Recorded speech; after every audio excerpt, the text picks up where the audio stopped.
आज गुरुवार दिनांक 4 एप्रिल 2024 श्री संत बाळूमामा उत्सव आदमापूर। भंडारा उधळून साकारली श्री संत बाळूमामा यांची प्रतिमा।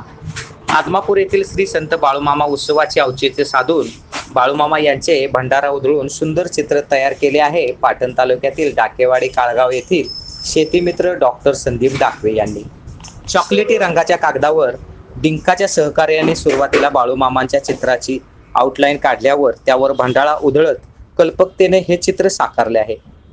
या संपूर्ण चित्राचे दर्शन घेतल्यानंतर प्रसाद म्हणून तीर्थ आणि भंडारा देतात। विशेष म्हणजे भाविकांच्या कपाळाला भंडारा लावला जातो। भक्तगणांनी आणलेले नारळ भंडाऱ्यासह प्रसाद रूपाने ज्याचे त्याला परत देतात। अर्पण करण्यास काही आणले असल्यास ठेवून घेतात। असा हा बाळूमामाचा फार मोठा उत्सव आज साजरा होत असतो। याचेच औचित्य साधून ही कलाकृती साकारलेली आहे। पाटण तालुक्यातील डाकेवाडी काळगाव येथील शेतीमित्र डॉक्टर संदीप डाकवे यांनी। मुंबई न्यूज लाईनसाठी संजय पाटील, काळगाव।